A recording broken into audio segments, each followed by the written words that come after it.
एक गांव में दो परिवार रहते थे। एक तरफ था अमीर परिवार जिसके पास बड़ी पक्की कोठी थी, और दूसरी तरफ था गरीब परिवार जिनका घर आधा टूटा हुआ था, जिसकी छत भी जगह जगह से टपकती थी। बारिश का मौसम शुरू हुआ और इसी के साथ उनकी जिंदगी का असली इम्तिहान भी। अरे देखो, बारिश शुरू हो गई। कितना सुहाना मौसम है ना। हाँ भाभी, आज तो चाय पकौड़े बनेंगे। बारिश में खाने का अलग ही मजा है। हाँ, अभी बना कर लाती हूँ। मम्मी, मैं बारिश में खेलूं? नहीं बेटा, तुम्हें बारिश में नहीं नहाना है। लेकिन क्यों मम्मी, ये तो कितनी अच्छी बारिश है। बेटा, ये मौसम की पहली तेज बारिश है। बाहर मत जाओ, वरना तुरंत सर्दी लग जाएगी और तुम बीमार पड़ जाओगे।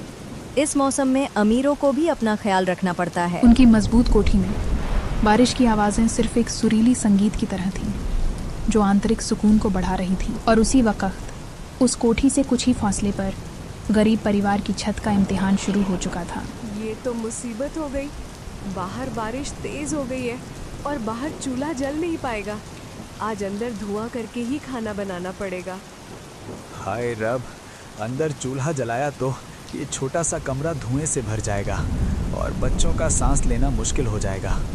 मगर भूखे तो नहीं मर सकते। किरण ने अंदर एक कोने में लकड़ियों का चूल्हा जलाया। धुआं तुरंत छोटे से कमरे में फैल गया। मम्मी, मेरी आंखों में धुआं जा रहा है, बहुत जलन हो रही है। बस बेटा, 2 मिनट की बात है। रोटी बन जाए तो आराम से सो जाना। इस बारिश में गुजारा करना ही पड़ेगा। जब रोटी पक रही थी तो छत से पानी और टपकने लगा। मम्मी, अब तो पानी भी खाने में गिर रहा है। हर जगह पानी ही पानी हो गया। कहाँ सोएंगे हम? अगले दिन बारिश फिर तेज हो गई। यह पहली बारिश नहीं थी, इसलिए अमीर परिवार के बच्चे अब खुलकर खेल सकते थे। मम्मी, अब तो पहली बारिश नहीं है।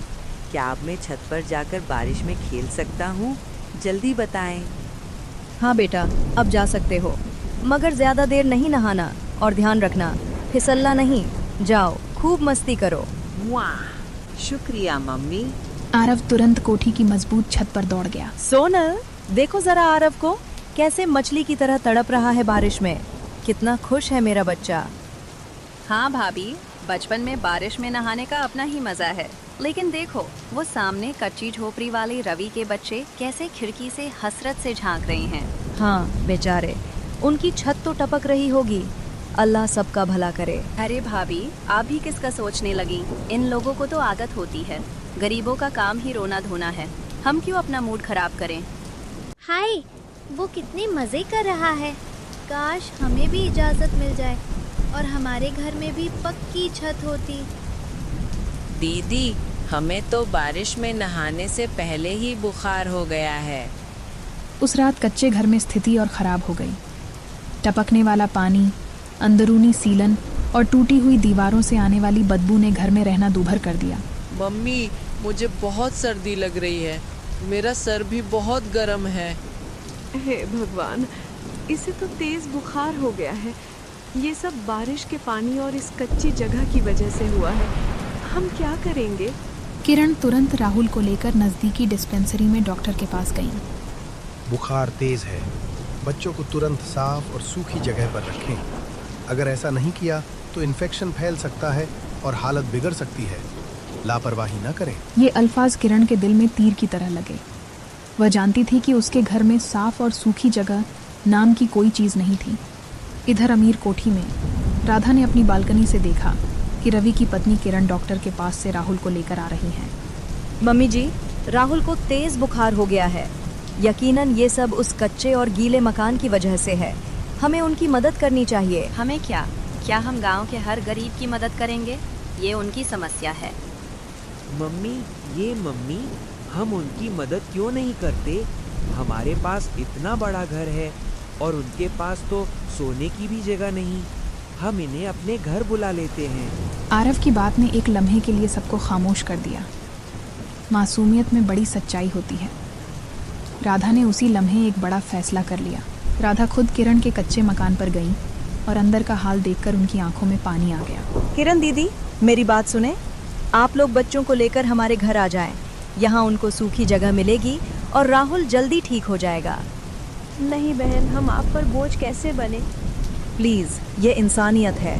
बच्चों को यहाँ भेज दें। बच्चे राधा के घर आ गए। सोनल अब भी नाखुश थी, लेकिन तकदीर ने उसे बदलने का फैसला कर लिया था। एक दिन चक्कर खाकर गिरने के बाद रिया ने उनकी मदद की। रिया बेटा, तुमने मेरी मदद की। मैंने तुम्हारे बारे में कितना बुरा सोचा, और तुमने। आंटी कोई बात नहीं, हम सब इंसान हैं। मुझे अपनी माँ की बात याद थी कि दिल से बड़ा कोई घर नहीं होता।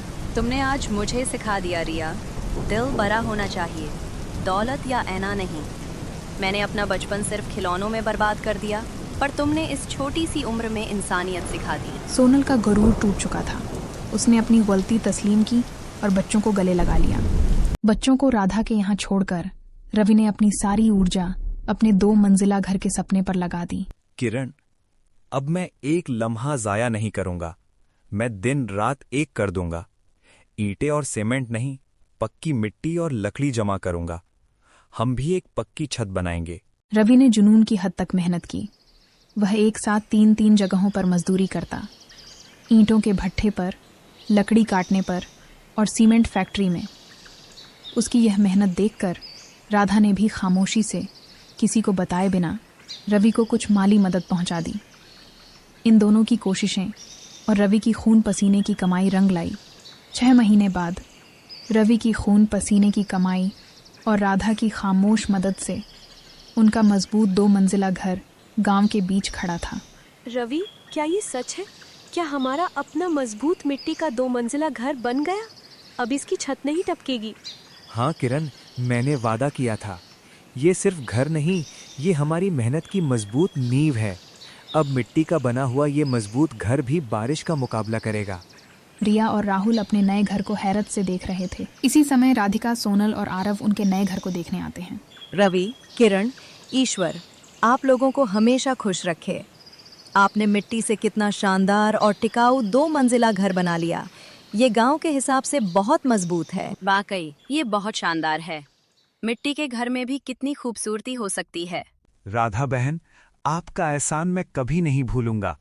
अगर आपने बच्चों को पनाह न दी होती तो शायद ये ख्वाब कभी पूरा ना होता।